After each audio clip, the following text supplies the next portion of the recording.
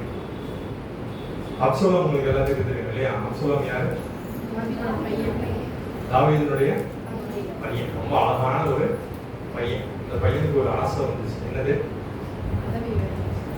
அரியணை மேல ஒரு ஆசை. அதனால ரொம்ப தந்திரமா வேலை செய்யறாரு. அவங்க அப்பா மாதிரி இவன் என்னது, அவங்க நல்ல ஒரு அரசியல்வாதி. ராஜ குடும்பத்துல பிறந்த ஒரு மகன் ராஜகுமாரன். அவர் என்ன செய்யறாரு, கொஞ்சம் ஆளுகளை எல்லாம் பாத்துக்கிறாரு. தனக்கு முன்னாடி ஓடும்படி 50 குதிரை வீரர்களை ஆளுகளை எல்லாம் ஃபிட் பண்ணி அடியாளெல்லாம் இது பண்ணி அவனுக்குன்னு ஒரு கூட்டத்தை என்ன செய்யறாரு, ஆயுதப்படுத்தி வச்சுக்கிறாரு. ராஜாவுடைய அரண்மனைக்கு போறவங்க எல்லாம் என்ன செய்யறாரு, விசாரணைக்காக போறவங்க, ஐயோ உனக்கு இவ்வளவு பிரச்சனை இருக்கா, உனக்குன்னு ஒரு நல்ல தீர்ப்பு சொல்றதுக்கு யாருமே இல்லையே, நான் இருந்திருந்தா கூட உனக்கு என்ன செஞ்சிருப்பேன், நல்லதா தீர்ப்புலாம் சொல்லுவேனே, உன் சைடு தான் நியாயம் இருக்குது அப்படின்னு சொல்லி ஜனங்களோட இருதயத்தை எல்லாம் என்ன செய்யறாரு, தன் பக்கமாய் திருப்பி கொடுக்குறாரு. அவர் ஒரு நல்ல ஒரு ஆக்ஷன் பண்றாரு. என்ன செய்யறாரு, யாரெல்லாம் மனுஷன் வந்தாங்களோ அவங்க என்ன செய்யறாங்க, கட்டி பிடிச்சு முத்தம் கொடுக்குறாங்க. ஒரு புதிதான ஒரு பழக்கத்தை உருவாக்குகிறார். உடனே ஜனங்கள் எல்லாம் என்ன செய்யறாங்க, அப்சலோமுக்காக எல்லாரும் நிற்கிறாங்க. அடுத்த ராஜா யாரு, அப்சலோம் அப்படின்னு சொல்லி நிற்கிறாங்க. இவரும் கொஞ்சம் எல்லாம் ரெடி ஆனவொடனே என்ன பண்றாரு, ஆளுகளை எல்லாம் கூட்டிட்டு போய் கிட்டத்தட்ட ராஜாவாகிறதுக்கான எல்லா வேலைகளையும் என்ன செய்யறாரு. இப்ப ராஜாவோடு கூட இருந்தவங்க என்ன செய்யறாங்க, தாவீது ராஜா கூட இருந்தவங்க என்ன பண்றாங்க, அப்சலோமுக்கு பின்னாடி போயிட்டாங்க. இந்த காரியம் ராஜாவுக்கு அறிவிக்கப்பட்டது. அப்போ பிரச்சனை என்ன ஆயிடுச்சு, பெரிய பிரச்சனையாகுது. இதுக்கு மேல நம்ம அரண்மனையில இருந்தோம்னா என்ன ஆகும், வந்தா அப்படின்னா மொத்த பேர்த்தையும் என்ன செஞ்சிருவான், ஞானியாக்கிடுவான் அப்படின்னு சொல்லிட்டு தாவீது ராஜா அரண்மனையை விட்டு என்ன செய்கிறார், ஓடி போகிறார். எவ்வளவு ஒரு மோசமான ஒரு ஆண்டவர். தாவீது யார ராஜாவாக அபிஷேகம் பண்ணது, கர்த்தர் தான் என்ன செஞ்சாரு. தாவீது கூட நிறைய பிறந்த எல்லாரையும் ஆண்டவர் என்ன செஞ்சாரு, தாவீது தான் என்ன செஞ்சாரு, தெரிந்தெடுத்துக் கொண்டார். அவனை அபிஷேகம் பண்ணினார், ராஜாவாக வைத்தார். அப்பேற்பட்ட ஒரு மனுஷன் இன்னைக்கு என்ன நிலைமையில இருக்கிறாரு, உயிருக்கு பயந்து ஓடிக்கொண்டு இருக்கிற ஒரு நிலைமை. தாவீதுடைய வாழ்க்கையில பார்த்தோம் அப்படின்னு சொன்னா ஆண்டவருக்கு என்று ரொம்பவும் பக்தி வைராக்கியமா இருப்பார். ஒருவேளை இன்னைக்கு நம்ம நினைக்கலாம், நம்ம எல்லாம் கொஞ்சம் கூட தாவீதோட இதுக்கு கம்பேர் பண்ணி பார்த்தோம்னா நம்ம எல்லாம் கொஞ்சம் கூட கிட்டே என்ன செய்ய முடியாது, போக முடியாது. அந்த அளவுக்கு ஆண்டவருக்கு என்று வைராக்கியமா இருந்தான். இளம் வயதுல இருந்து அவன் ஆடு மேய்க்கிற காலத்துல இருந்து ராஜாவா இருக்கிற நாள் வரைக்கும், இன்னைக்கு தன் மகனுக்கு பயந்து ஓடிக்கொண்டிருக்கிற இந்த நிமிஷம் வரைக்கும் ஆண்டவருக்கு என்று என்ன செய்கிறவர், அவர் பயந்து நடக்கிறவர். கர்த்தருக்காக பாட்டு ஏராளமா பாட்டு பாடுறது. அவருக்கு பிரச்சனை வந்தாலும் என்ன செய்வாரு, நம்மளாம் எப்படி பாடுவோம், உங்களில் ஒருவன் சந்தோஷமா இருந்தா என்ன செய்வோம், சங்கீதம் பாடுவோம். கோபமா இருந்தா ஒருவன் இருப்போம்.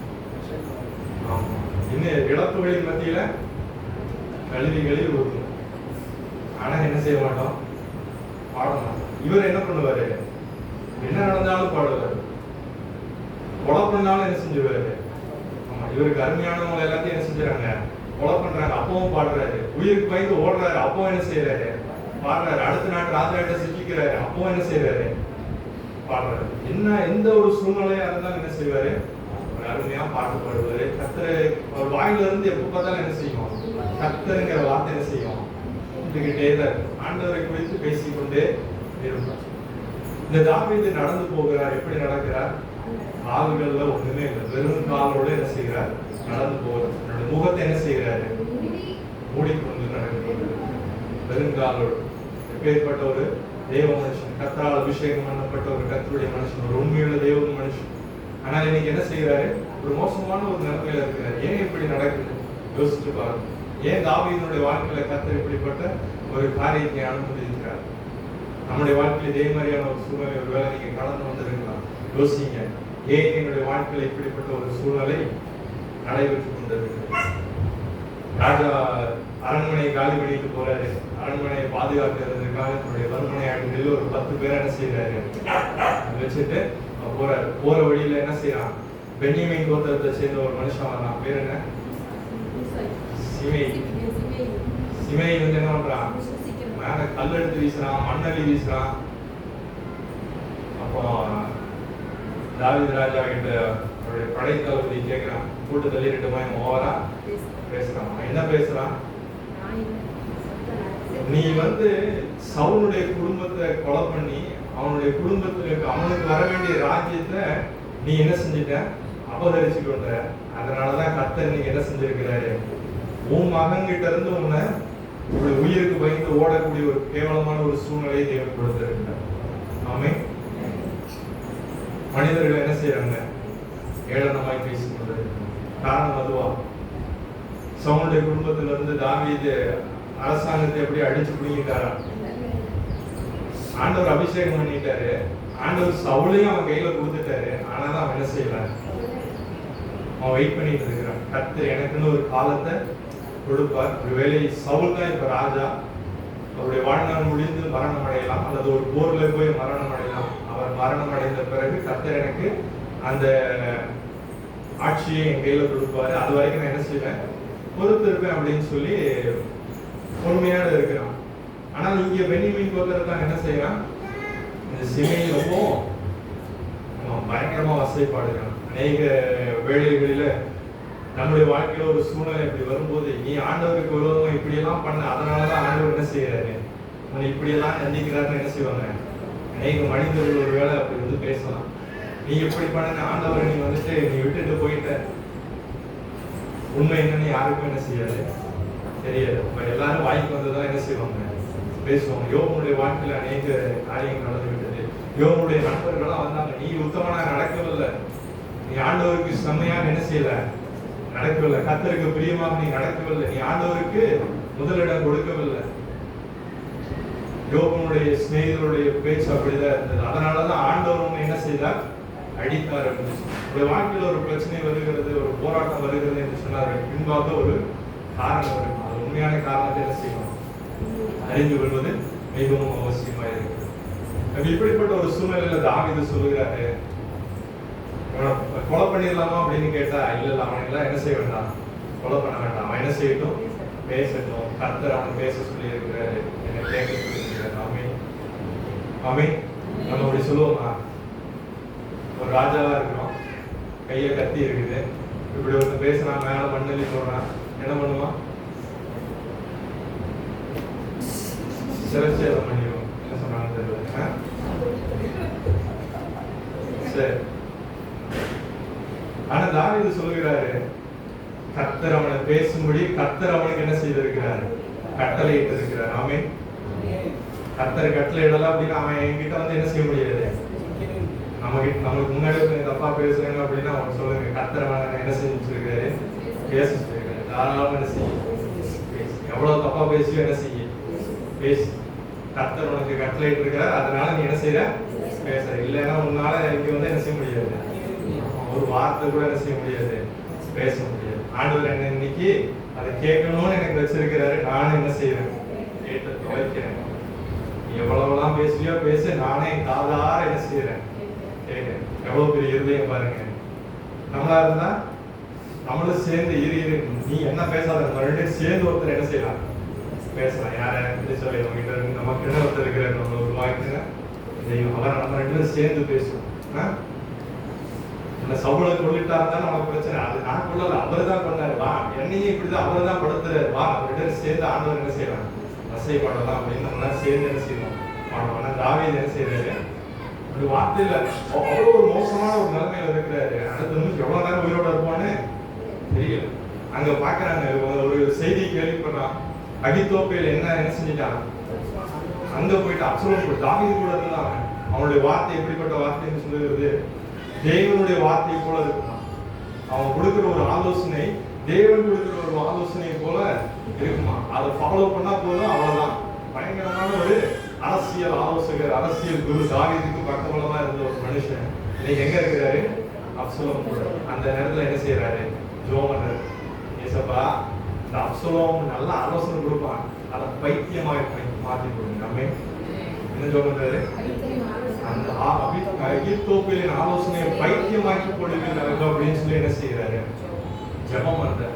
இந்த நேரத்துல என்னது, ஜெபம்.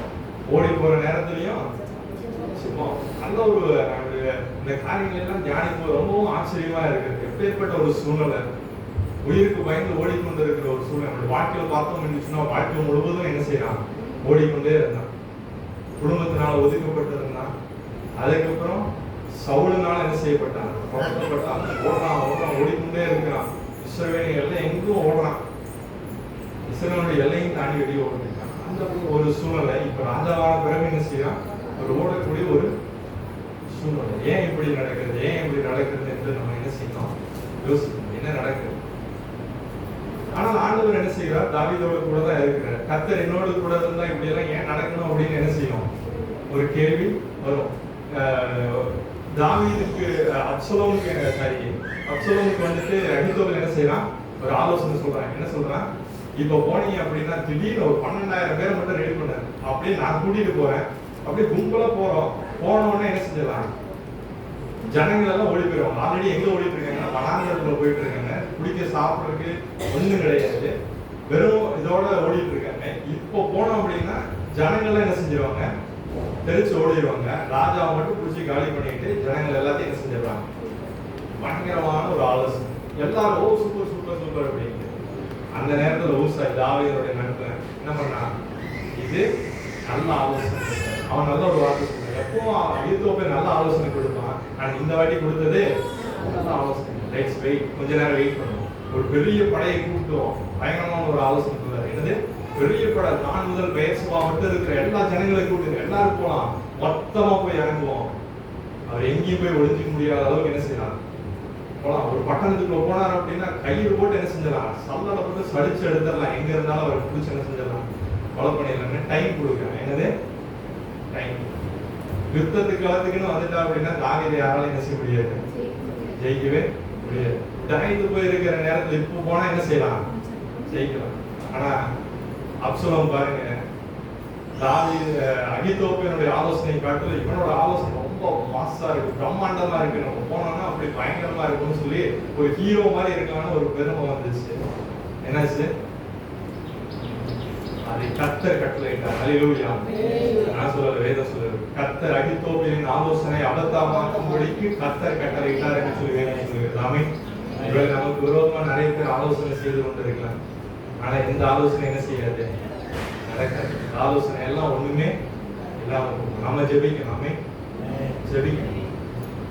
தாவீது ஜெபிச்சது மாதிரி என்ன செய்யணும், எனக்கு விரோதமா ஆலோசனை பண்றதுன்னு ஒரு பெரிய கூட்டம் இருக்கு. என்னை எப்பெல்லாம் அடிக்கலாம்னு சொல்லி என்னை விடத்தள்ளுவதற்குன்னு ஒரு கூட்டம் இருக்கு. நம்முடைய ஆலோசனை எல்லாத்தையும் என்ன செய்யுங்க, ஐக்கியமாக்கி கொடுங்கன்னு சொல்லி ஜெபம் பண்ணுவோம். ஆண்டவர் நமக்காக என்ன செய்வாரு, ஆலோசனைகள் எல்லாம் அபத்தமாக்கி, அகித்தோப்பேலுடைய ஆலோசனை அபத்தமாக்கப்பட்டது. அவன் போய் என்ன செய்தான், ஆண்டு ஒன்று சேர்த்தான்னு சொல்லி பாருங்க. ஆனால் அதற்கு பிறகு இவங்க வந்தாங்க, சண்டையெல்லாம் நடந்தது. ஆனா சண்டையில யார் ஜெயிச்சாங்க, தாவீது ஜெயிச்சாங்க. நீங்க சண்டையில தாவீது சண்டைக்கு போல ஊருக்குள்ள இருக்கிறாரு, ஒரு இடத்துல உட்கார்ந்து இருக்கிறாரு. அகித்தோப்பேல் சண்டைக்கு அப்சலோம் சண்டைக்கு வரான். அப்சலோம் அந்த சண்டையில என்ன செய்யறாரு, அறிவித்து போகுது.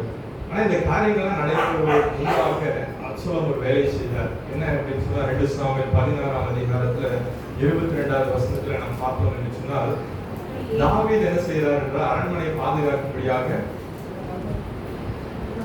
மறுமனையாட்டிகள் என்ன செய்திருக்கிறாரு, வைத்திருக்கிறார். இங்க அப்சலோம் வந்துட்டு என்ன செய்யறாரு, தப்பு பண்றாரு. அப்சலோம் வந்து என்ன செய்யறாரு, தப்பு பண்றாரு. யாருடைய ஆலோசனை சொன்னால் அகித்தோப்பேலுடைய ஆலோசனைப்படி அங்க ஒரு தப்பு பண்ணுகிறாரு. இது இவ்வளவு பெரிய ஒரு காரியம் நடந்தது அப்படின்னு சொன்னா அதுக்கு பின்னாடி ஒரு காரணம் இருக்கு. என்ன காரணம் அப்படிங்கறத என்ன செய்யணும், புரிந்துக்கணும். ஆமென். ஏன் இதுக்கு நடந்தது அப்படின்னு சொன்னா, இப்படி எல்லாம் நடக்கும் அப்படின்னு ஆண்டவர் என்ன செய்திருக்கிறாரு, முன்குறித்திருக்கிறாரு. ஏன் இப்படி எல்லாம் நடக்கணும் முன்குறித்தாரு, தாவீது ஒரு பாவம் செய்யணும். தாவீது ஒரு பாவம் செய்யணும். என்ன பாவம், பத்சேபாவிடத்துல ஒரு பாவம் செய்யணும். இந்த காரியங்கள் எல்லாம் நடக்கிறதுக்கு சில காலங்களுக்கு முன்பாக 2 சாமுவேல் 11ஆம் அதிகாரம் 12வது அதிகாரத்துல எடுத்து நாம் வாசித்தோம் என்று சொன்னால், ஒரு யுத்தத்தின் காலம், யுத்தம் செய்ய ராஜாக்கள் எல்லாம் போகிற ஒரு காலத்துல அவர் ஒப்பரிக்கையில் என்ன செய்து கொண்டிருக்கிறார், உலாவிக் கொண்டிருக்கிறார். அவருடைய கண்கள் என்ன செய்கிறது, தவறான ஒரு பார்வை, பச்சைவாலை பார்க்கிறான். அழகுள்ள ஒரு ஸ்திரீ என்று கண்டு தவறாக நடக்கிறான். அந்தோடு அவன் முடிச்சு விடல. அதற்கு பிறகு என்ன செய்யறான்? அவனுடைய கணவனை என்ன செய்யறான்? கொலை செய்யறான். எப்படி ஒரு பிளான் பண்றான் பாருங்க ராஜா. சண்டை போடுற இடத்துல அவ புருஷன்கிட்டே என்ன செய்யறான்? ஒரு லெட்டர் எழுதி கொடுக்குறான். இதை போய் என்ன செய்யுது?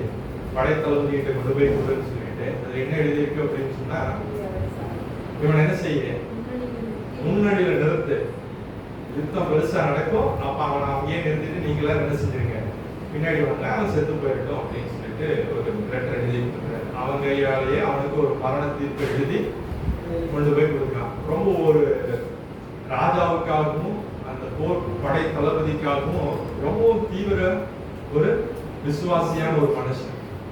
சண்டை நடந்துட்டு இருக்கு, நான் வீட்டு கூட போக மாட்டேன்னு சொன்ன ஒரு நல்ல ஒரு மனுஷன். அப்பேற்பட்ட ஒரு மனுஷன், அதோடு கூட அவன் ராஜாவுடைய பராக்கிரமசாலிகளுடைய லிஸ்ட்ல ஒரு முக்கியமான ஒரு நல்ல ஒரு பராக்கிரமசாலி, சாதாரணமான ஒரு மனுஷன். கூட்டத்தில் இருக்கிற 10-11 சிப்பாயான ஆள் இல்ல, அவன் ஒரு பராக்கிரமசாலி. அப்பேற்பட்ட ஒரு மனுஷன் என்ன செய்யறான்? கொலை செய்யறான். இது கர்த்தருடைய பார்வைக்கு எப்படிப்பட்டதா இருந்தது? அருவருப்பாய். வாழ்க்கையில் சில காரியங்களை நாம் செய்யலாம், தேவனுக்கு அருவருப்பான காரியம், நாம் செய்கிற ஒரு அருவருப்பான ஒரு காரியம். ஆண்டவர் ஒரு தீர்க்கதரிசி அனுப்பினார். எந்த தீர்க்கதரிசி வந்தாரு? 15ஆம் அதிகாரத்துக்குள்ளே நம்ம 12ஆம் அதிகாரத்துக்குள்ளே பார்க்க வந்துச்சுன்னா, நாத்தான் என்கிற ஒரு தீர்க்கதரிசி ஆண்டவர் என்ன செய்கிறாரு? அனுப்புகிறார். நல்ல ஒரு தீர்க்கதரிசி, தைரியமான ஒரு தீர்க்கதரிசி. ராஜாவுக்கு முன்பாக போய் ஒரு வார்த்தை சொல்லணும் அப்படின்னா, நீ தப்பு பண்ணிட்டேன்னு சொல்லணும்னா ரொம்ப பெரிய தைரியம். அவர் எப்படி ஒரு அருமையா சொல்றாரு பாருங்க. ஒரு கதை சொல்றாரு, நல்ல ஒரு கதை. என்ன கதை தெரியுமா? ஊர்ல ஒரு பெரிய பணக்காரர் இருந்தான். நிறைய ஆடு மாடுகள்லாம் இருந்துச்சான். அதே ஊர்ல ஒரு ஏழையான ஒரு மனுஷன் இருந்தானா. அவனுக்கு ஒரே ஒரு ஆட்டுக்குட்டி இருந்துச்சான். அவன் ரொம்ப பாசமா நேசமா என்ன செய்தான்? அதை மடியில போட்டு வளர்த்தானா. அவன் தட்டுல இருக்கிறது எல்லாத்தையும் என்ன செஞ்சானா? நாட்டுக்கு கொடுத்து ரொம்ப ஒண்ணுதான் கண்ணியை நான் வச்சிருக்கேன், ரொம்ப பாசமா என்ன செஞ்சானா? வளர்த்தினான். அப்ப பார்த்து வழிபோக்கன் ஒருவன் அந்த வழியா வந்தான். வந்தவன இந்த பணக்காரனுடைய வீட்டுக்கு வந்தான். இந்த பணக்காரன் என்ன செய்யறான்? நான் உனக்கு என்ன செய்யறேன், இன்னைக்கு உனக்கு விருந்து வைக்கிறேன் அப்படின்னு சொல்லிட்டு, வழிபோக்கனுக்கு பாருங்க எவ்வளவு பெரிய மனசு, போறவனுக்கு கூப்பிட்டு விருந்து வைக்கிறான். விருந்து வைக்கும் போது அவனுக்குன்னு ஒரு ஆடு அடிச்சு என்ன செய்யலாம், விருந்து வைக்கலாம்னு முடிவு பண்ணிட்டான். அவங்ககிட்ட ஏராளமான ஆடு மாடு இருக்கு. ஆனா இதெல்லாம் எனக்கு அடிச்சுக்கிட்டு பக்கத்து வீட்டுல ஒண்ணு இருக்கு அப்படின்னு சொல்லி என்ன செஞ்சாங்க, பக்கத்து வீட்டுல இருக்கிறவனுடைய அந்த ஆட்டை பிடிச்சு அடிச்சு நல்லா கறி குழம்பு வச்சு வழிபோக்கனுக்கு அருமையான ஒரு விருந்து வச்சு அனுப்பினான் அப்படின்னு தீர்க்கதரிசியாகி நாத்தான் தாவீதுகிட்ட சொன்னாரு. சொன்ன உடனே நம்ம தாவீதுக்கு வந்ததே கோபம். அவன் இப்பவே சாகணும் அப்படின்றாரு. என்னது? அவன் இப்பவே சாகணும். அவன் ரொம்ப கொடூரமான மனுஷன், ரொம்ப கொடூரமான மனுஷன். அவன்கிட்ட அத்தனை வச்சுக்கிட்டு போய் அடுத்த வீட்டுல இருக்க ஒன்னே ஒண்ணு கண்ணே அவன் வச்சிருக்கான், அதை போய் என்ன செஞ்சிருக்கான், அடிச்சிருக்கானே அப்படின்னு சொல்லிட்டு மரண தீர்ப்பே கொடுத்துட்டார். உடனே நாத்தான் சொல்லாரு, அந்த கொலை செய்யப்பட வேண்டிய நபர் யாரு? நீதான் ஏன் சாக வேண்டியவன்? உனக்கு ஆண்டவர் எத்தனை கொடுத்தாரு? நாத்தான் கேட்கிறாரு, உனக்கு ஆண்டவர் என்னெல்லாம் கொடுத்தாரு? இதுதான் வேணும், இதுதான் வேண்டாம். நீ எத்தனை சண்டைக்கு போன இடத்துல எல்லாம் ஆண்டவர் என்ன செய்தாரு? வெற்றியை கொடுத்தாரு. நீ காடு மேடெல்லாம் சுற்றி தெரிஞ்சு அப்பெல்லாம் உனக்கு என்னெல்லாம் வேணும்னு கேட்டியோ அது எல்லாத்தையும் ஆண்டவருக்கு கொடுத்தாரு. ஒரு வேலை இத்தனையும் உனக்கு பத்தலைன்னு நீ சொன்ன அப்படின்னா இன்னமும் ஆண்டவர் என்ன செய்வாரு? கொடுப்பாரு. அதையும் நாத்தான் சொல்றாரு, இவ்வளவு கொடுத்து உனக்கு இன்னும் பத்தலை அப்படின்னு சொன்னீங்கன்னா கேளு, அப்பவும் உனக்கு இன்னும் என்ன செய்வாரு? தருவாரு. இத்தனையும் கொடுத்ததுக்கு அப்புறமும் உனக்கு இன்னும் தரேன்னு சொன்னதுக்கு அப்புறமும் அடுத்தவனோட பொருளுக்கு என்ன செய்யற? ஆசைப்பட்ட அநியாயமா அடுத்தவனோட என்ன செஞ்சுட்ட? ஆண்டவருடைய பார்வைக்கு ரொம்பவும் அருவருப்பாயிருக்கிறது. அப்போ ஒரு காரியத்தை சொன்னா, நீ யாருக்கும் தெரியாதுன்னு சொல்லி என்ன செஞ்ச? 4 செவுத்துக்கு நடுவுல செஞ்ச. அதையே உனக்கு அடுத்தவன் என்ன செய்வான்? உன் வீட்டுக்குள்ள சூரியனுக்கு கீழே என்ன செய்வான்? செய்வான். நீ யாருக்கும் தெரியாம செஞ்ச. அவன் இஸ்ரவேலர் எல்லாருடைய கண்களுக்கு முன்பாகவும் அதே காரியத்தை உனக்கு செய்யும். ஆமென். ஒரு பெரிய ஒரு சாபத்தை கொடுத்தார். தீர்க்கதரிசி என்ன செஞ்சாரு? ஒரு சாபத்தை கொடுத்தார். ஒருவேளை நம்முடைய வாழ்க்கையில் அநேக காரியங்களை நம்ம செய்திருப்போம். யோசிச்சு பாருங்க. இன்னைக்கு ஒருவேளை உங்களுக்கு ஒரு பிரச்சனை வருது அப்படின்னா, கிட்டத்தட்ட இதே மாதிரி ஒரு பிரச்சனைய நம்ம மற்றவங்களுக்கு என்ன செஞ்சிருக்கலாம்? செஞ்சிருக்கோம். அவர் யாரும் என்ன செய்ய மாட்டாரு? சும்மா நீ ராஜாவா இருந்தாலும் என்ன செய்ய முடியாது? தப்பிக்கவே முடியாது. நீ தீர்க்கதரிசியா இருந்தாலும் தப்பிக்க முடியாது. நீ விசுவாசியா இருந்தாலும் தப்பிக்க முடியாது. ஊழியக்காரரா இருந்தாலும் பழி வாங்குதல் எனக்குரியது, நானே பதில் செய்வேன் சொல்லி கர்த்தர் சொல்கிறார். பழி வாங்குதல் நீ பாட்டுக்கும் இஷ்டப்படி எல்லாத்தையும் என்ன செய்ய முடியாது? செய்ய முடியாது. ஒருவருக்கு விரோதமாக நாம் அநியாயம் செய்தோம் என்று சொன்னால் அதே போல ஒரு அநியாயம் நமக்கு என்ன செய்யும்? நடக்கும். நம்ம சின்னதா செஞ்சிருப்போம், அது என்ன எப்படி நடக்கும்? பெருசா நடக்கும். பதிலுக்கு பதில் என்ன செய்யும்? நடக்கும். நம்ம பதிலுக்கு பதில் என்ன செய்ய வேண்டியதில்லை? செய்ய வேண்டியதில்லை. அங்க ஏத்தியானுக்கு உரியா செத்து போனால் அங்க பழி வாங்குவதற்கு யாருமே இல்லை. தாவீத பழி வாங்கக்கூடிய ஒரு மனுஷன் இந்த உலகத்துல இல்ல. ஆனால் கர்த்தர் ஒருவரே என்ன செய்ய மாட்டாரு? சும்மா வருவார். ஆண்டவருக்கு பிரியமான ஒரு மனுஷன், எதையாரும் பாட்டு பாடுற மனுஷன், எவ்வளவு பிரச்சனை வந்து இன்னும் கர்த்தர் கர்த்தர் கர்த்தர்னு இன்னும் கர்த்தரை தேடிக்கொண்டு இருக்கிற ஒரு மனுஷன். கர்த்தர் இன்னும் அவர் கூட தான் இருக்கிறார். தாவீது கூட கர்த்தர் என்ன செய்கிறாரு? இருக்கிறாரு. ஆனா இந்த பிரச்சனைக்கு ஆண்டவர் என்ன செய்தார்? ஒரு தண்டனைய கொடுத்தாரு. ஆனா இந்த தண்டனைய பிசாசு வேற தான் போடுவாங்க. என்ன பண்ணிடலாம்? இதுதான் சமயம், அவனை என்ன செஞ்சிடலாம்? போட்டு தெரியலாம். அதுக்கு மட்டும் என்ன செய்ய வாய்ப்பில்லை ராசா. கண்டிப்பா என்ன செய்ய முடியாது. பிராணனை மாத்திரம் என்ன செய்ய தப்ப விடுன்னு சொல்லுவார். அவனை தொடாதன்னு ஆண்டவர் என்ன செய்வாரு? சொல்லுவார். அப்ப எவனாவது உனக்கு விரோதமா ஆலோசனை பண்ணுனா அப்படின்னா அந்த ஆயுதத்தை என்ன செய்வாரு? வாய்க்காம போக பண்ணுவார். ஆனா நீ செய்த பாவம் என்ன செய்யாது? அது பின்தொடர்ந்து நம்முடைய வாழ்க்கையில் இன்னைக்கு ஒரு மோசமான ஒரு சூழ்நிலையில் இருக்கிறோம் அப்படின்னு சொன்னா, கடந்த காலங்களில் நம்ம சில பாவங்களை செய்திருக்கோம். அது ஒருவேளை நம்ம மறந்துருக்கலாம். ஆண்டவர் என்ன செய்ய மாட்டாரு? மறந்துருக்க மாட்டாரு. நம்ம இன்னைக்கு என்ன செய்யணும்? தேவனுடைய சமூகத்துல அறிக்கை செய்து என் பாவங்களை எல்லாம் என்ன செய்யுங்க? பண்ணி. ஒருவேளை அது பழைய பாட்டின் காலம், கண்ணுக்கு கண்ணு பல்லுக்கு பல்லு. ஆண்டவர் பல்லுக்கு பல்லெல்லாம் உடைக்கல. ஒரு பல்லு உடைச்சானா 10 பல்லு உடைப்பேன்னு சொல்லிட்டு என்ன செஞ்சிருக்காரு? ஆமா, அவன் ஒரு தப்பு தான் பண்ணா, இங்க 10 பேர் பாத்தீங்க. சாதாரண ஆண்டவர் வழி வாங்குறது சாதாரணமா இருக்காரு. கூட சேர்ந்து உயிருக்கு பயந்து ஒரு ராஜாவுடைய நிலைமை யோசிச்சு பாருங்க. நம்ம இன்னைக்கு இருக்கிறோம், நல்ல ஒரு சொந்தமா வீட்டை ஆண்டவர் கொடுத்துருக்கிறார், நல்லா வாழ்ந்துருக்கோம், நல்ல தொழில், நல்ல வசதி. திடீர்னு இந்த இடத்துல உயிருக்கு பயந்து ஓடக்கூடிய ஒரு சூழ்நிலை வந்துச்சுன்னா எப்படி இருக்கும்? யோசிச்சு இருதயம் எப்படி இருக்கும்? ஒரு மரண அவஸ்தை. யோசிச்சு கூட என்ன செய்ய முடியாது? கற்பனை கூட செய்ய முடியாது. கொடூரமான ஒரு சம்பவம். ஒரு ராஜா, ஆனா சாதாரண மனுஷனுக்கே எப்படின்னா, ஒரு ராஜா அப்பேற்பட்ட ஒரு மனுஷனுடைய வாழ்க்கையில் இப்படி நடக்குது அப்படின்னு சொன்னா அதுக்கு காரணம் அவனுடைய வாழ்க்கையில் அவன் செய்த பாவம். யாருமே பார்க்கல அப்படின்னு செய்யலாம். ஆண்டவருடைய கண்களுக்கு முன்பாக சகலமும் நிர்வாணமா இருக்கு. வெளியே ஒரு வேலை உத்தமனும் சன்மார்க்கனும் தேவனுக்கு பயந்து பொல்லாப்புக்கு உலகிற மனுஷன் மற்றவங்களை நம்ம குறித்து சாட்சி சொல்லலாம். ஆனால் ஆண்டவருடைய கண்களுக்கு முன்பாக எதுவும் என்ன செய்யல? அடைவா இருக்கிறது. ஆண்டவருடைய கண்களுக்கு முன்பாக எல்லாம் ஓப்பன். எதையும் க்ளோஸ் பண்ண முடியாது, எதையும் ஹைட் பண்ண முடியாது. எல்லாம் தேவனுக்கு முன்பாக எல்லாம் வெளிப்படையா இருக்கிறது. அந்த ரங்கத்துல செய்தாலும் கர்த்தர் அதை பார்த்து கொண்டு இருக்கிறார். நம்முடைய வாழ்க்கையில நடக்கிற காரியங்கள் எல்லாவற்றையும் யோசிக்கணும். யோசி யோசி யோசி ஏன் இப்படி நடக்கிறது? நான் என்ன தவறு செய்ய? நான் எதில் சேர்ந்திருந்த வேண்டும்? தேவனுடைய சமூகத்தில் நம்ம என்ன செய்யணும்? ஒப்புரவாக வேண்டும். ஒருவேளை மனிதர்களுக்கு முன்பாக நம்ம செய்திருந்தோம் என்று சொன்னால் நம்ம என்ன செய்யணும்? மனிதர்களிடத்துல ஒப்புரவாக வேண்டும். வெறும் ஆண்டவர் இடத்துல மன்னிங்கன்னு கேட்கறதுனால மன்னிப்பு கிடைக்காது. மனுஷங்க இடத்துல தவறு செஞ்சிருந்தோம் அப்படின்னா அவங்க கிட்ட போய் என்ன செய்யணும்? மன்னிப்பு கேட்கணும். இளையகுமாரனை குறித்து பார்க்கிறோம். அவன் தகப்பனுடைய ஆசிரியர் எல்லாம் என்ன செய்தான்? செலவழிச்சு இப்போ ஒரு மோசமான ஒரு நிலைமையில இருக்கான். திரும்ப அவன் போறான். அவனுடைய ஸ்பீச் யோசிச்சு பாருங்க. எழுதுறான் ஒரு ஸ்பீச். இதை தானே எங்க அப்பாட்ட போய் பேசுறேன் அப்படின்னு சொல்லிட்டு என்ன சொல்றான்? தகப்பனே, நான் பலத்துக்கு விரோதமாகவும் உமக்கு முன்பாகவும் பாவம் செய்தேன். இனி நான் உடைய குமாரன் என்று சொல்வதற்கு அவன் அவங்க அப்பாவுக்கு மாத்திரம் என்ன செய்யல?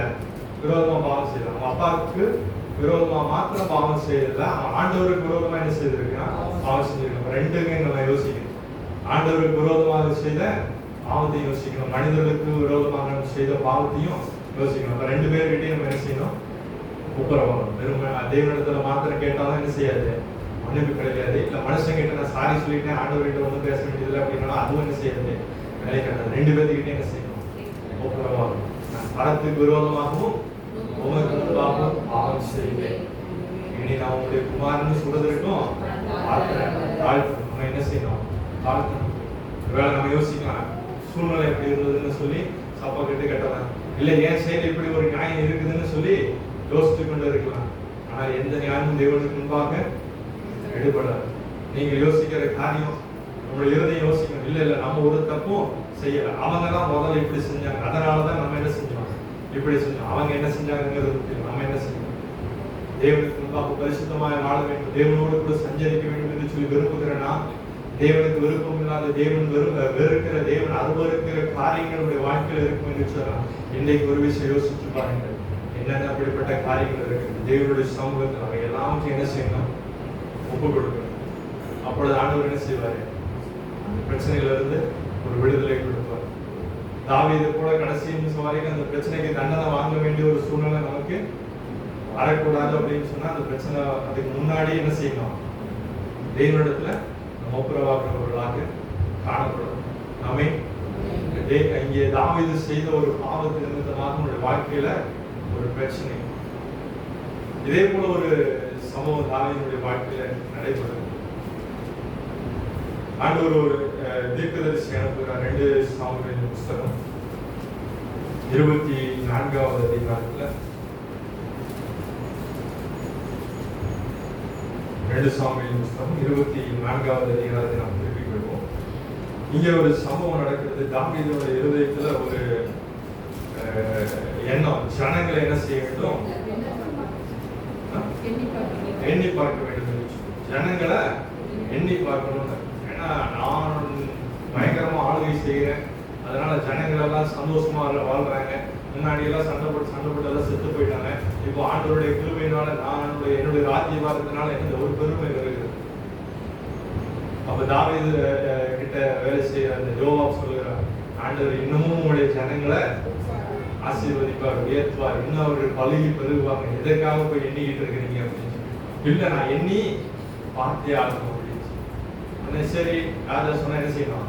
செய்யணும்னு சொல்லி வேண்டாதப்பா போனாரு. கடை முடிக்குன்னு ஏதோ கொஞ்சம் பேரை எண்ணினாரு, மீதி பேரை அப்படியே விட்டாரு. வந்து ஒரு கவுண்டர் சொன்னார். இத நடந்ததுக்கு அப்புறம் ராஜாவோட இருதயம் பாதிக்கும். ஆமென். தேவனுக்கு விரோதமாக பொல்லாப்பு செய்து விட்டேன், பாவம் செய்து விட்டேன் அப்படின்னு. இப்ப ஆண்டவர் ஒரு தீர்க்கதரிசி அனுப்புகிறார். ஒரு இடத்தை வாசிக்கிறார். 2 சாமுவேல் 24 அதிகாரம்.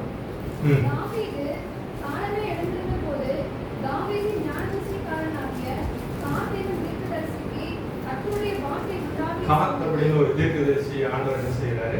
நீ அனுப்புறாரு. நீங்க வந்துட்டு ஒரு கேள்வி கேட்கிறாரு. நீ என்ன பண்ணிட்ட? பாவம் செய்துட்ட. இந்த பாவத்துக்கு ஆண்டவர் என்ன செய்யறோம்? தண்டனை கொடுக்கணும். என்ன தண்டனைன்னு நீயே முடிவு பண்ணிக்கோ அப்படின்னு சொல்லிட்டு ஒரு 3 ஆப்ஷன் கொடுக்குறாரு. எத்தனை ஆப்ஷனு? 3 ஆப்ஷன். உனக்கு எந்த ஆப்ஷன் பிடிச்சிருக்கோ நீயே என்ன செஞ்சுக்கோ, சூஸ் பண்ணிக்கோ அப்படின்னு சொல்லிட்டு. முதல் ஆப்ஷன் என்ன? 7 வருஷம் பஞ்சம் வர வேண்டும். அடுத்தது 2வது ஆப்ஷன் 3 மாசம் என்ன செய்யணும்? உன் சத்துருக்கள் உன்னை பின்தொடர்ந்து வருவாங்க, நீ என்ன செய்யணும்? ஓடணும். வாழ்க்கை ஃபுல்லா ஓடணும்னுக்கு 3 மாசம் ஓடுறது பெரிய விஷயம் இல்லை. சரி, அடுத்தது 3வது ஒரு ஆப்ஷன், 3 நாள் கொள்ளை நோய் வரும். யார் கொள்ளை நோய் அனுப்புவாங்க? இவரோட நம்ம என்ன ஆப்ஷன் யூஸ் பண்ணுவோம்? அதாவது 7 வருஷம் நாட்டுல பஞ்சம். சரியா? நாட்டுல பஞ்சம் இருந்தாலும் அரண்மனையில என்ன செய்யாது? பஞ்சம் இருக்காது. பிடிங்கி எங்கேயாவது எடுத்துட்டு வந்து என்ன செஞ்சுருவாங்க? இவங்க வேலைக்கு நல்லா தான் சாப்பிட போறாங்க. அரண்மனையில பஞ்சம் இருந்தாலும் ராஜாவுக்கு என்ன செய்யாது? நம்ம ராஜா வகை வகையா சாப்பிட தான் போறாரு. ஆனா இவரு இது ஒரு ஆப்ஷன். 2வது 3 மாசம் துரத்துமா, இவன் என்ன செய்யணும்? ஓடணும். அவன் துரத்துமா, இவன் ஓடணும். ஓடி பிடிச்சி விளையாட்டு வாழ்க்கை ஃபுல்லா விளையாடி நல்லா பழக்கப்பட்ட விளையாட்டு. 3வது 3 நாள் தான். ஆனா என்னது? கொள்ளை கொள்ளை. நம்ம என்ன சூஸ் பண்ணுவோம்?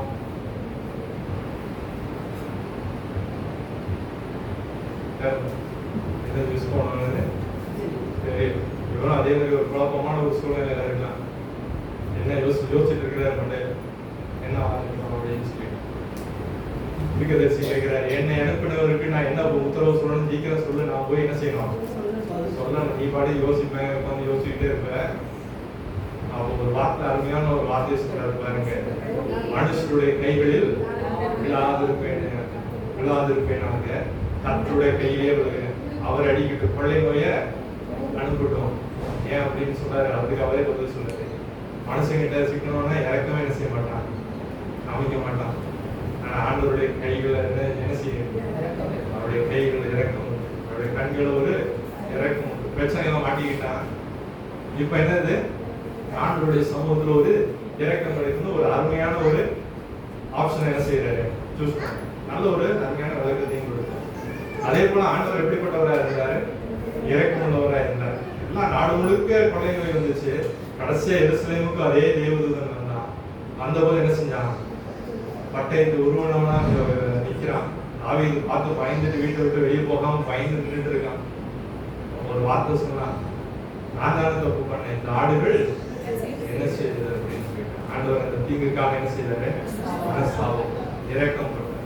ஆண்டவரை பத்தி அருமையா புரிஞ்சு வச்சிருக்கிறாரு. ஆமென். தாவீது மாதிரி ஆண்டவரை புரிஞ்சு வச்சுக்கிறதுக்கு சமய ஒரு ஆப்ஷன் சூஸ் பண்ணி ஆண்டவர் ரொம்ப இரக்கம் உள்ளவர்னு சொல்லி கரெக்டா ஆண்டவர் கண்டிக்கிற ஒரு நேரத்துல அருமையா ஜபம் பண்ற நல்ல ஞானமுள்ள ஒரு ஜபம். ஆண்டவர் நான் செய்ய நினைத்து தீங்குக்காக என்ன செய்தாரு, மனஸ்தாபம். சரிங்க, யோசிச்சுக்கலாம், என்ன அப்படி ஒரு பெரிய தப்பு பண்ணிக்கிறேன். நான் பைபிள் சின்ன வயசுல போய் படிக்கும்போது அப்படி ஒன்றும் பெருசா தப்பு செஞ்ச மாதிரி ஒண்ணு என் கண்ணுக்கு தெரியலையே. அவன் அது தப்பு தெரியுதா? நம்ம நாட்டிலே தான் மக்கள் தொகையெல்லாம் கணக்கு எடுக்கிறாங்க. அதே மாதிரி அவர் அப்பவே மக்கள் தொகையெல்லாம் கணக்கு எடுத்திருக்கிறாரு. அவருக்கு அவார்டு எல்லாம் கொடுத்துருக்கணும். அதை விட்டுட்டு அடி அடிச்சு அத்தனை பேருக்கு கவர் பண்ணி ஏன் இப்படி ஒரு அவரு ஆடு மேய்ச்சிட்டு இருந்தவர் கூட்டு ராஜா பாக்கி எல்லாத்தையும் கொடுத்தது கத்துறாங்க. அதனால வந்து நம்ம என்ன எதையுமே இல்லாத போதும் எல்லாத்தையும் கொடுத்தாரு. இப்ப மட்டும் நம்ம வந்து ஏன் அதை கொடுத்தது இன்னும் கொடுப்பாருங்கிற ஒரு எண்ணம் இல்லாம அதை போய் சரி, அது ஒரு யாத்திரையாம் புஸ்தகத்தை எடுத்துக்கிறோம். யாத்திரையாம் 30ஆம் அதிகாரம் 12 முதல் 16 வசனங்கள். யாத்திரையாம் 30ஆம் அதிகாரம் 12 முதல் 16 வசனம். நீ இஸ்ரவேல் புத்திரரை அவர்களின் இரக்கத்தின்படி கணக்கு பார்க்கும் பொருட்டு அவர்களை எண்ணும்போது அவர்களுக்குள்ளே ஒரு வாதை உண்டாகாதபடிக்கு அவர்களில் ஒவ்வொருவனும் எண்ணப்படும் சமயத்தில் தன் ஆத்மாவுக்காக கர்த்தருக்கு மீட்கும் பொருளை கொடுக்க கடவன். எண்ணப்படுகிற ஒவ்வொருவனும் என்ன செய்யணும், தன் ஆத்மாவுக்காக கர்த்தருக்கு என்ன செய்யணும், மீட்கும் பொருளை கொடுக்க கடவன். எண்ணப்படுகிறவர்களின் தொகையிலே சேர்க்கிற ஒவ்வொருவனும் பரிசுத்த ஸ்தலத்து சேக்கல் கணக்கின்படி அரை சேக்கல் கொடுக்க வேண்டும். ஒரு சேக்கலுக்கு 20 பேரா. இது கர்த்தருக்குன்னு கொடுக்க வேண்டிய ஒரு காரியம். அதாவது 18 வயசுக்கு மேல இருக்கிறவங்க தான் அந்த காலத்துல என்ன செஞ்சாங்க அப்படின்னா கவுண்ட் பண்ணுவாங்க. நீங்க எந்த இடத்துல என்ன புத்தகத்தை எடுத்து வாசிங்க, யாத்திராமத்துல வெளியில வந்தவங்களாம் வாசித்து பாத்தீங்க அப்படின்னா கவுண்ட் பண்றது எல்லாருமே 18 வயதுக்கு மேற்பட்டவங்க தான் சொல்லப்பட்டிருக்கும். பெண்களும் கவுண்ட்ல இருக்க மாட்டாங்க, ஆண்களை கவுண்ட் பண்ணியிருப்பாங்க, குழந்தைகளும் என்ன செஞ்சிருக்க மாட்டாங்க. அதாவது 18 வயதுக்கு கீழே இருக்கிற யாரையும் என்ன செஞ்சிருக்க மாட்டாங்க, கவுண்ட் பண்ணியிருக்க மாட்டாங்க. அப்ப இது இப்படி இந்த கவுண்ட்ல உங்க பேர் உள்ள வருது, உங்களையும் கவுண்ட் பண்றாங்க அப்படின்னா என்ன செய்யணும், ஆத்மாவை மீட்கும் பொருளாக ஒரு காணிக்கை என்ன செய்யணும், செலுத்தணும். அது அரை சேக்கல் செலுத்தணும்னு சொல்லப்பட்டிருக்கிறது. நான் பெரிய பணக்காரன், நான் தான் அரை சேக்கல் இல்லை 6 சேக்கலே கொடுப்பேன் அப்படின்னு சொன்னேன் அப்படின்னா தேவையில்லை. தயவு செஞ்சு அரை சேக்கல் கொடுத்தா எனக்கு சாப்பிட்றதுக்கே வழி இல்லை அப்படின்னா சாரி, யூ ஹேவ் டு கண்டிப்பா நீ அரை சேக்கல் என்ன செய்யணும், கொடுத்துதான் ஆகணும். இருக்குதோ இல்லையோ அரை சேக்கல் எல்லாரும் என்ன செய்யணும், கொடுக்கணும். இது தேவாலயத்தினுடைய பணிவிடைக்காக எடுத்துக்கொள்ளப்படும் என்று சொல்லி ஆண்டவர் மோசேக்கு ஒரு கட்டளை கொடுத்திருக்கிறார். இந்த கட்டளை என்ன ஆயிடுச்சு, காத்துல பறக்கப்படுச்சு. யாரும் என்ன செய்யல, இது அதுல இருந்து தெளிவா சொல்லப்பட்டிருக்கு 12வது வசனத்துல, அவர்களை எண்ணும் போது அவர்களுக்குள்ளே ஒரு வாதை உண்டாகாதபடிக்கு அவர்கள் ஒவ்வொருவனும் எண்ணப்படும் சபைக்கு தன் ஆத்மாவுக்கு கர்த்தருக்கு மீட்கும் பொருளை கொடுக்க கடவன். அப்போ எண்ணும் போது நீ மீட்கும் பொருளை கொடுக்கல அப்படின்னா என்ன நடக்கும்? வாதை நடக்கும். அதுதான் இப்போ என்ன செஞ்சிருக்குது, நடந்திருக்கு. அப்போ ஒரு சுயமா ஒரு முடிவெடுத்தா தேவனுடைய கட்டளை என்னங்கிறத ஒருவேளை அவன் தெரிஞ்சுக்காம கூட இருந்திருக்கலாம். அப்ப அது எல்லாத்துக்கும் என்ன இருந்து, அப்ப ஆண்டவருக்கு பிடிக்காத காரியங்களை செய்யலாம். ஒண்ணு முதல்ல பார்த்தது. ரெண்டாவது, ஆண்டவர் செய்யக்கூடாதுன்னு சொல்லி இருக்கிற காரியங்கள் அல்லது செய்யணும்னு சொன்ன காரியங்களை நம்ம என்ன செஞ்சிருப்போம், செய்யாம இருந்திருப்போம். அவருடைய கட்டளைகளே நம்ம என்ன செய்யாம இருந்திருக்கலாம், கை கொள்ளாமல் இருந்திருப்போம். அந்த மாதிரி ஒரு சூழ்நிலையிலும் ஆண்டவர் என்ன செய்வாரு, வாழ்க்கையில சில பிரச்சனைகளை நாம் சந்திக்க வேண்டிய ஒரு சூழ்நிலைகள் வரும். அப்போ எங்கெங்கெல்லாம் ஆண்டவருடைய கட்டளைகளை நாம கை கொள்ளாம போனோம் அப்படிங்கறத என்ன செய்யணும், யோசிக்கணும். நீங்க எல்லாரும் கிறிஸ்தவங்களா இருக்கிறோம். ஆண்டவர் என்னென்ன கட்டளைகளை எல்லாம் கொடுத்திருக்கிறாருன்னு நமக்கு தெரியும். பழைய ஏற்பாட்டுல 10 கட்டளை. ஆண்டவர் எல்லாத்தையும் சேர்த்து ஒரே ஒரு கட்டளையா கொடுத்தாரு. 10 கட்டளை எல்லாம் கஷ்டப்பட்டு நீ ஃபாலோ பண்ணணும்னா ஒரே ஒரு கட்டளையை மட்டும் ஃபாலோ பண்ணு சொன்னாரு. என்னது? உன்னிடத்துல அன்பு கூறுகிறது போல பிறனிடத்திலும் அன்பு கூறுவாங்க. ஒரே ஒரு கட்டளை தான். ஆமென். எத்தனை பேர் அந்த ஒரே ஒரு கட்டளையை ஃபாலோ பண்றோம்? கையை மட்டும் தூக்கினாங்க. யாருமே என்ன செய்ய முடியாது, தூக்க முடியாது. நானே தூக்க முடியாது, யாரும் தூக்க முடியாது. ஆமென். முன்னாடி இருந்து பேசுறதுனால நான் பரிசுத்தவான் இல்லை. ஏன் அப்படின்னு சொன்னா, ஒருவேளை இன்னைக்கு உலகத்துல எல்லாரும் அன்பு, காதல், லவ் அப்படின்னா அதுக்கு ஒரு டெஃபினிஷன் வச்சிருக்கேன். நான் அந்த பொண்ணை லவ் பண்றேன் அப்படின்னு சொல்லிட்டு இருக்கேன். பையனை லவ் பண்றேன்னு சொல்லலாம். நான் உண்மையா நேசிக்கிறேன், மனதார நேசிக்கிறேன்னு சொல்லலாம். ஆனா திடீர்னு என்ன இருக்கும், கல்யாணம் பண்ணிக்க முடியாத ஒரு சூழ்நிலை வரும்போது என்ன பண்ணிடுறான், கொலை பண்றான், ஆசிட் ஊத்துறான். அதுதான் அன்பு, அதுதான் காதல், அதுதான் லவ் அப்படின்னு சொல்லிட்டு இந்த லவ்வுக்கு இந்த உலகத்துல ஒரு டெஃபினிஷன் இருக்கு. ஆனா வேதத்துல அன்பு அப்படின்னா இப்படிதான் இருக்கணும். வேதத்துல ஒரு டெஃபினிஷன் சொல்லப்பட்டிருக்கு. ஆண்டவர் சொல்லுகிறார், அன்பு சகலத்தையும் தாங்கும், சகலத்தையும் சகிக்கும், சகலத்தையும் தாங்கும், சகலத்தையும் விசுவாசிக்கும். அன்பு ஒரு காலம் ஒழியாது. ஆமென். ஒரு காலம் அப்பப்போ போயிட்டு அப்பப்போ வர்றது. ஆமென். கொஞ்ச நாள் அன்பா இருப்போம், அப்புறம் ஏதாச்சும் ஒரு பிரச்சனை வரும். அப்புறம் நீ யாரோ நான் யாரோ அப்படின்னு மூஞ்சி என்ன செய்வாங்க, ஆமா திரும்பிட்டு போவாங்க. அப்புறம் திடீர்னு ஏதாச்சும் ஒரு தேவை வரும், 2 பேர் சேர்ந்து ஆகணும்னு ஒரு சூழ்நிலை வரும். அதுக்கப்புறம் மறுபடியும் நம்ம தான் உண்மையான நண்பர்கள் அப்படின்னு சொல்லிட்டு என்ன செய்வாங்க, ஒன்னா சேர்ந்து சுத்துவாங்க. அது அல்ல அன்பு. உன்னிடத்தில் அன்பு கூறுவது போல பிறனிடத்திலும் அன்பு கூறுவாயாக. உங்க பேர்ல யாராச்சும் ஒருத்தர் சொல்லுங்களேன் பார்ப்போம், நான் இதெல்லாம் தப்பு பண்ணியிருக்கேன் அப்படின்னு சொல்லிட்டு. இன்னைக்கு நான் காலையில எந்திரிச்சு அப்படி ஒரு காரியம் பண்ணிட்டேன், இது ரொம்ப தப்பான விஷயம் அப்படின்னு யாராவது என்னைக்காச்சும் யோசிச்சு ஃபீல் பண்ணிருக்கீங்களா? வாய்ப்பு ரொம்ப ரொம்ப கம்மி. இவ்வளோ ஒரு மனசாட்சின்னு ஒன்று இருக்கும் பார்த்துக்கோங்க. அந்த மனசாட்சி எப்போ நமக்கு தான் சப்போர்ட் பண்ணுவோம்.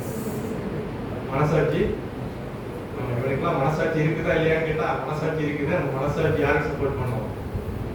அது எனக்கு தான் சப்போர்ட் பண்ணும். ஒருத்தங்க ஒரு 2 பேர் இருக்காங்க, ஒரு காரியத்தை பண்றாங்க, நம்ம சொல்லுவோம் இல்ல இல்ல இது இவன் பண்ணாதான் என்னது தப்பு அப்படின்னு சொல்லி. அதே காரியத்தை நம்மளும் செய்வோம். அப்ப நம்ம என்ன சொல்லுவோம், இல்ல இல்ல நான் பண்ணாதான் கரெக்ட் அப்படின்னு சொல்லுவோம். ஏன் அப்படி சொல்றான்? நம்ம பண்ணோம்னா அதுக்கு பின்னாடி 1008 ரீசன் இருக்கும். நம்மளாம் அநியாயமே பண்ண மாட்டோம், தெரியுங்களா? நாமெல்லாம் பண்ணோம்னா நியாயமா நடந்துருக்கோம். ஏன் அப்படின்னா அதுக்கு அப்படி நான் பண்ணேன்னா அதுக்கு பின்னாடி ஒரு காரணம் இருக்கு. நான் அவன் அப்படி பண்ண, அதனாலதான் நான் என்ன செஞ்சேன் பண்ணேன். இல்லைன்னா நான் எப்பேற்பட்ட ஆள் தெரியுங்கள. ஆனால் அது எல்லாம் அதே அன்பு நம்ம மற்றவங்க மேல அன்பு காட்டுறோம் அப்படின்னா அவங்க தப்பு பண்ணும்போதும் அதே மாதிரி நம்ம என்ன செய்யணும், நம்ம மனசாட்சி அவனுக்கு சப்போர்ட் பண்ணுமா என்ன? ரோட்ல போறவனுக்குலாம் சப்போர்ட் பண்ணாங்க, வீட்டுல இருக்கிறவங்க மட்டும் பண்ண போதும். அவன் வீட்டுல இருக்கிறவங்க சப்போர்ட் பண்ணதான் உங்களுடைய மனசாட்சி. அன்பு சகலத்தையும் அன்புதான். சின்னதா ஒரே ஒரு வார்த்தை போதும், ரொம்ப பெருசான ஒரே ஒரு வார்த்தையை தாங்க முடியுமா? அன்பு இருந்தா என்ன செய்யும்? அன்பு இருந்தா யோசிச்சு பாருங்க. நீங்க உண்மையாவே ரொம்ப அன்பா இருக்கிற ஒருத்தங்க ஒரு வார்த்தை சொன்னாங்க அப்படின்னா அந்த வார்த்தை என்ன செய்யாது. சாதாரண ஸ்கூல் காலேஜ் படிக்கும் போது என்னுடைய ஃப்ரெண்ட் ஒருத்தன் அவன் வாய் கொஞ்சம் ஒரு மாதிரி வாய் தான் பேசுவாங்க. நார்மலாக ஒரு மனுஷன் அந்த மாதிரி பேசினாங்க அப்படின்னா சப்புன்னு விட்டுருவான். அந்த மாதிரியான ஒரு சில வார்த்தைகள். ஆனால் அவன் ஃப்ரெண்ட் அப்படின்னா ஜாலியாக அவன் ஒரு சில வார்த்தைகளை சொல்லி என்ன செய்யலாம் பேசுவான். அப்போ ஃப்ரெண்ட் அப்படிங்கும் போது என்ன செய்யுது, அவன் சொல்றது என்ன செய்யறதில்ல, தப்பா தெரியுது. இப்போ இதே இது வேற ஒருத்தங்களா இருந்தா என்ன செஞ்சுவாங்க, எல்லாத்தையும் எல்லாரையும் ஒரே மாதிரி என்ன செய்ய பேச முடியாது. அப்போ அதுதான் அன்பு அப்படிங்கிற ஒரு காரியத்தை நம்ம இங்க பார்க்கணும். ஆண்டவர் கொடுத்த கட்டளைகளை நம்ம என்ன செய்யணும், கீழ்ப்படிக்கணும். எத்தனையோ கட்டளைகளை ஆண்டவர் கொடுத்திருக்கிறார். பிரதானமான கட்டளையாக ஆண்டவர் என்ன செய்திருக்கிறார், உன்னிடத்துல அன்பு கூறுவது போல வேறிடத்திலையும் அன்பு கூறுவாயாக. தேவனாய் கர்த்தர் மேல என்ன செய்யணும், அன்பு கூறணும். முழு மனதோடு, முழு இதயத்தோடு, முழு ஆத்மாவோடும் தேவனாய் கர்த்தரிடத்துல என்ன செய்யணும், அன்பு கூறணும். எத்தனை பேர் கர்த்தரிடத்துல அன்பு கூறுகிறோம் யோசிச்சு பார்க்க வேண்டிய ஒரு விஷயம். அப்ப நம்ம வாழ்க்கையில சரி செய்ய வேண்டிய ஒரு சில காரியங்கள் இருக்கலாம். அது எல்லாவற்றையும் என்ன செய்யணும், சரி செய்யணும். நம்ம சின்னதா ஒருத்தங்களுக்கு தப்பு செஞ்சோம் அப்படின்னா அது பெருசா நம்ம திரும்பி என்ன செய்யணும் வரும். வேதத்துல வாசிக்கிறோம், கலாத்தியர் 6ஆம் அதிகாரத்துல 7ஆம் வசனத்தை நம்ம வாசித்தோம் இருந்துச்சுன்னா, மனுஷன் எதை விதைக்கிறானோ அதே அர்த்தம். நீ நல்லது விதைச்ச அப்படின்னா நல்லது, நீ கெட்டதை விதைச்சுன்னா தாயினுடைய வாழ்க்கையில பார்த்தோம். நீ நன்மை செய்தால் உனக்கு மேன்மை இல்லை. பக்கத்துல இருக்கவங்க கையை பிடிச்சு சொல்லுங்க, நீ நன்மை செய்தால் உனக்கு மேன்மை இல்லையோ, நீ நன்மை செய்தால் உனக்கு மேன்மை இல்லையோ. இன்னொரு வசனம், நீ தீமை செய்து பாடு அனுபவிப்பதை காட்டிலும் கூடுமானால் நன்மை செய்து பாடு. கையை பார்த்து போயிருக்கோம், கையெல்லாம் பிடிச்சு சொல்லுங்க, நன்மை செய்து பாடு, நன்மை செய்து பாடு. எப்படியே பாட அனுபவிக்கிறதுன்னு முடிவு ஆயிடுச்சு. எதுக்கு தீமை செஞ்சு பாட அனுபவி, நன்மை செய்து என்ன செய்யணும், பாடல். நன்மை செஞ்சு என்ன செய்யறேன், பாடல். தாவீது சொன்னா பார்த்தீங்களா, ஆண்டவர் அவனை பேசணும்னு கர்த்தர் கட்டளையிட்டு இருக்கிறார். அவன் என்ன செய்யணும், பேச. வாழ்க்கையில் ஒரு மாற்றம் வரணும். நம்மளை பத்தி ஒருத்தர் தப்பா பேசுறாங்க அப்படின்னா என்ன செய்யக்கூடாது, நம்மளும் ஒரு இது என்ன செய்யக்கூடாது, பேசக்கூடாது. ஆண்டவர் அவன் பேசணும்னு சொல்லி வச்சிருக்கிறாரு, பேசிருக்கோம். என்ன கேட்கணும்னு வச்சிருக்கிறாரு, நானு கேட்கிறேன். அப்படி ஒரு மாற்றம் நம்முடைய வாழ்க்கையில வரணும். நமக்கு ஒருத்தர் தப்பு செய்யறான் அப்படின்னா, நமக்கு விரோதமா ஒருத்தர் எழுப்புறான் அப்படின்னா, நான் வாடா நீயா நானா பார்த்துருவோம் அப்படின்னு சொல்லிட்டு அப்புறம் அதுக்கப்புறம் 2 பேரும் கோர்ட்டு கேஸ்ன்னு அடைவாங்க. அதுக்கப்புறம் ஆண்டவர் கிட்ட வந்து சொல்றது, நான் வந்து என்ன செய்யறேன், பாடல் பண்ணிக்கிறேன் அப்படின்னு சொல்லி. இப்ப என்ன செஞ்சிருக்கோம், பாடல் வச்சிருக்கோம், தீமை செய்து பாடல் வச்சிருக்கோம். அதே பாட நன்மை செய்து என்ன செய்யணும், அனுபவிக்கணும். அவனை மனதார மன்னிச்சுட்டு அதுக்கப்புறம் அந்த பாடம் என்ன செய்யலாம், அனுபவிக்கலாம். கர்த்தர் நம்மளுடைய வாழ்க்கை அதை எதிர்பார்க்கிறார். இப்போ நம்ம நீங்க கிறிஸ்தவங்களா இருக்கிறீங்க, இயேசுவை பின்பற்றுகிறீங்க, ஆனா அவங்களுடைய வாழ்க்கை இந்த உலகத்துல இருக்கிற மற்றவர்களை காட்டிலும் எப்படி வித்தியாசமா இருக்கிறது. ஆண்டவர் சீஷரிடத்துல பார்த்து சொல்றாரு, நீங்க எப்படி இருக்கணும், வித்தியாசமா இருக்கணும். நான் இந்த உலகத்துல இருந்து உங்களை என்ன செஞ்சிருக்கேன், வேறு பிரிச்சு எடுத்திருக்கேன். உங்களை பார்க்கிறவங்க எல்லாம் நீங்க என்னுடைய சீஷர்கள் என்ன செய்யணும், அடையாளம் கண்டுபிடிக்கணும்னு சொல்லிட்டு ஒரு அடையாளத்திற்கென்று ஒரு காரியத்தை செய்ய சொல்கிறார். என்னது, எல்லாத்துக்கிட்டே என்ன செய்யுங்க, அன்பு காட்டுங்க. எல்லாத்துக்கிட்டே என்ன செய்யுங்க, அன்பு காட்டுங்க. அதனால் நீங்கள் என்னுடைய சீஷன் என்பதை புறஜாதிகள் என்ன செய்வாங்க, கண்டுபிடுவாங்க. எதனால, அப்படி கை நீட்டினோடனே அற்புதம் நடக்கிறதுனால அவன் சீஷன் அல்ல. பேதுருடைய இதுல பார்த்தோம் அப்படின்னு சொன்னா, நிழல் பட்டு வியாதேசத்துல என்ன செஞ்சாங்க, சுகமான. அப்ப அதனால சீஷர்கள், அதனால சீஷன் என்ன செய்ய முடியாது, சொல்ல முடியாது. என்ன ஒரு அன்பு, இயேசுவினிடத்துல இருந்து அதே ஒரு அன்பு இந்த மனுஷனிடத்துல இருக்கிறது அப்படின்னு சொன்னா, இவன் உண்மையாகவே இவன் இயேசுனுடைய சீஷன். அவன் பக்கத்துல உங்க கையை பார்த்து பிடிச்சு சொல்லுங்க, உங்களை பார்க்கிறவங்க எல்லாம் இயேசுனுடைய சீஷனா பார்க்கணும், இயேசுனுடைய அன்பை பார்க்கணும். எப்பேற்பட்ட அன்பு, இயேசுனுடைய அன்பு. சொல்லுங்க, கற்பனையே செய்து பார்க்க முடியாது. ஆமென். இயேசுவினுடைய அன்பு கற்பனையே வேதத்துல சொல்லப்பட்டிருக்கிறது. நல்லவனுக்காக ஒருவேளை ஒருவன் என்ன செய்வான்? மரிக்க துணிவான். நீதிமானுக்காக ஒருவன் மரிக்கிறது அரிது. நல்லவனுக்காக ஒருவேளை ஒருத்தன் என்ன செய்வான்? மரிக்க துணிவான். ஆனா நாம் பாவிகளாய் இருக்கும்போது கிறிஸ்து நமக்காக மரித்ததினாலே தேவன் நம்ம மேல் ஒரு அன்புடைய அன்பை வளர்க்க முடியாது. ஹல்லேலூயா, ஹல்லேலூயா. கரங்களை உயர்த்தி சொல்லுவோம், ஹல்லேலூயா. அவர் நம்ம மேல் உள்ள நம்முடைய அன்பை எப்படி வளர்க்க பண்ணினாரு? பாவியா இருக்கும்போது, அக்கிரமமான காரியங்களை செய்து கொண்டிருக்கும்போது, தேவனுக்கு பிடிக்காத காரியங்களை செய்து கொண்டிருக்கும் போது ஆண்டவர் என்ன செய்தாரு? அன்பு வைத்தார். திரும்ப திரும்ப என்ன செய்யறோம்? தப்பு செய்யறோம். ஆண்டவர் என்ன செய்யறாரு? மகனையே நம்ம சொல்லி கூப்பிடுறோம். வேதத்தை எழுதினவங்களும் எழுதுனாங்க. என்னன்னு சொல்லி? துரோகியாகிய பட்டம்லாம் கொடுக்குறாங்க. என்னன்னு? துரோகியாகிய யூதாஸ். ஆண்டவர் என்ன சொன்னாரு? துரோகியாகிய யூதாஸ் சொன்னாரு. என்ன ஒரு அன்பு! ஆமென். என்ன ஒரு யோசிச்சே பார்க்க முடியாது. ஆனா ஆண்டவர் என்ன எதிர்பார்க்கிறாரு? அதே அன்பு உங்ககிட்டயும் என்கிட்டயும் ஆண்டவர் எதிர்பார்க்கிறாரு. ஹல்லேலூயா, ஹல்லேலூயா.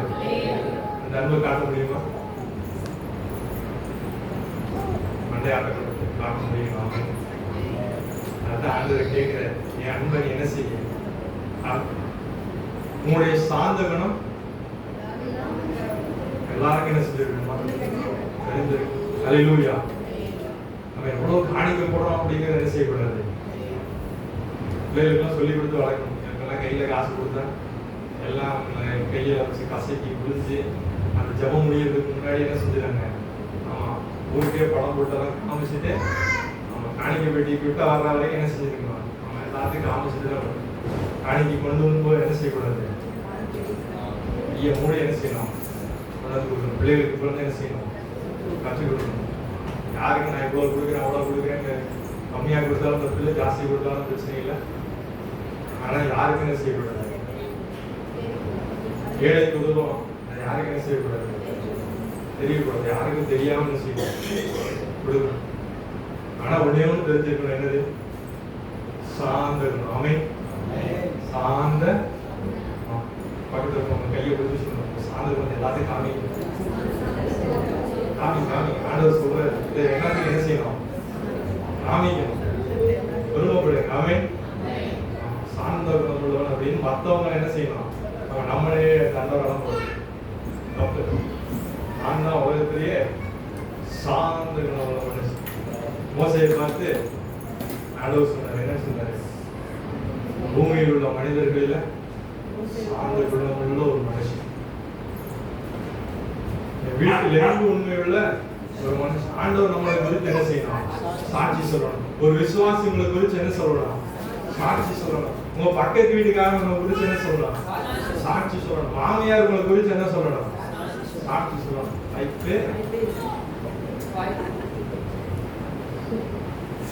ஒரு வார்த்தை போதும், மாமியார் வச்சு என்ன செஞ்சிருவோம்? ஏண்டா வாயை திறந்தாங்கன்ற ஒரு ஃபீலிங் என்ன செஞ்சிருக்கோம்? கொடுத்துரும். அதனால ஒரு வார்த்தை கூட என்ன செய்ய முடியாது? ஒருத்துக்கவே முடியாது. அது மாமியாருக்கு மாத்திரம். மாமியாருடைய சார்ந்தங்களும் என்ன செஞ்சிருக்கணும்? தெரிஞ்சிருக்கணும். இந்த உலகத்துக்கு என்ன செய்யணும்? தெரியும். மருமகளுக்கு தெரியும். அவ்வளோ சார்ந்த குணம் உள்ள மாமியார். டார்ச்சர் பண்ணாலும் மாமியார் செய்வாங்க, பொறுத்து போவாங்க. பிரச்சனை வந்தாலே மாமியார் மாமனாரே வந்து மாமியார் மருமகளுக்கு போயிடும். ஆனா அது அல்ல. பூமியில் உள்ள எல்லா மனுஷங்களுக்கு முன்பாகவும் நம்ம சார்ந்த குணம் உள்ளவர்களும் என்ன செய்யணும்? பேர் போகணும். ரொம்ப கஷ்டமான விஷயம். நம்ம எவன் சொல்லுவோம்? ஒருத்தன்னு சொல்லுவோம். ஆனா வாங்கிட்டு ஆகணும். ஆண்டவர் கேட்கிற போய் சர்டிபிகேட்டோட வாங்கன்னு சொல்லிட்டு என்ன? நீங்களாம் ஒன்றும் சொல்ல வேண்டாம். ஆண்டவருக்கு தெரியும் நான் உத்தம சன்மார்க்கேன் அப்படின்னு சொல்லிட்டு என்னது பயவரக்கம் பயங்கரமா பேசுவோம். ஆண்டவருக்கு எனக்கு தெரியும் நீ உத்தமன் இல்லை சன்மார்க்கனும் இல்லை, உன் சார்ந்த குணம் அவனுக்கு தெரியும். அவன்கிட்ட சர்டிபிகேட் வாங்கிக்கலாம். அவன் யாரெல்லாம் உங்களுக்கு பிடிக்காதுன்னு நீங்க மனசுல வச்சிருக்கிறீங்களோ போய் அவங்ககிட்ட என்ன செய்யணும்? சர்டிபிகேட் வாங்கணும். அவன் சர்டிபிகேட்டோட தான் பரவாயில்ல. என்ன சர்டிபிகேட்? கான்டாக்ட் சர்டிஃபிகேட்னு ஒன்று கொடுப்பாங்க. என்ன சர்டிஃபிகேட்டு? கான்டாக்ட். அதாவது நற்சான்று. ஸ்கூல்ல 10th முடிச்ச உடனே ஒரு சர்டிஃபிகேட் டிசி கொடுப்பாங்க. டிசி கூடவே என்ன செய்வாங்க?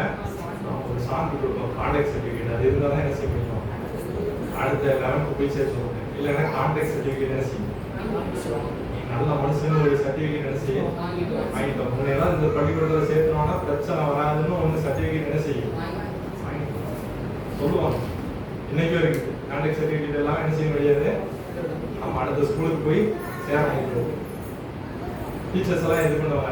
டிசி கொடுக்கும்போது உள்ள என்ன செஞ்சிருவாங்க, கருப்பு கலர் சிவப்பு கலர்ல ஒரு டாக்டர் வச்சு கொடுத்துருவோம். அப்போ நீங்க எந்த பள்ளிக்கூடத்துல என்ன செய்ய முடியாது, கான்டாக்ட் இல்லை அப்படின்னு. கான்டாக்ட் வேணும். கிறிஸ்தவனா இருக்கிறது, பைபிளை தூக்கிட்டு சர்ச்சுக்கு வர்றது அது அல்ல.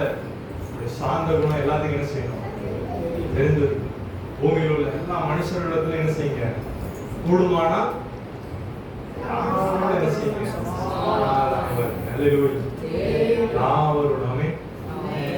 யாவருமே என்னது நம்ம குடும்பம் பக்கத்து வீட்டுக்காரரோட என்ன செய்யுங்க சமாதானம். யாரெல்லாம் உங்க சொந்தக்காரனாலே நிறைய இடத்துல என்னது பிரச்சனையா இருக்கு. அந்த சொந்தக்காரன் கூட என்னவா இருக்கு, சமாதானமா இருக்கு. எதெல்லாம் உங்களுடைய இருதயத்துல அது அழுத்திட்டு இருக்கோ அதை தூக்கி என்ன செய்யுங்க, குப்பத்துக்குள்ள போடுங்க. நாமே எதெல்லாம் அந்த அன்பை வெளிக்கொண்டு கூடாதபடிக்கு, உங்களுடைய சார்ந்த குணத்தை வெளிக்கொண்டு வரக்கூடாதபடிக்கு தடையா இருக்கிறதோ அது எல்லாமே என்ன செய்யணும், தூக்கி போடணும்.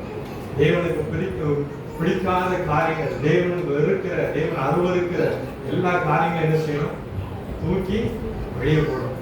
தேவன் விரும்புகிற ஒரு வாழ்க்கை நம்ம வாழும்போது அந்த வாழ்க்கையில அந்த பிரச்சனைகள்லாம் என்ன செய்யாது. ஒருவேளை தாவீது பத்சேபாவிடத்துல அந்த பிரச்சனை பண்ணாம இருந்தா அப்படின்னா கண்டிப்பா அப்சலோமுக்கு பயந்து என்ன செய்ய வேண்டியதில்லை, ஓட வேண்டியதில்லை. யோசிச்சு பார்த்தீங்க அப்படின்னு சொன்னா அப்சலோமுக்கு பயந்து ஓடி ஒன்றும் நடக்கல. அப்சலோம் வந்து அவன் என்ன செய்யல, கிட்ட கூட வரல. ஆண்டவருக்கு அவன் தாவீது கிட்ட கூட என்ன செய்யல, அனுப்பல.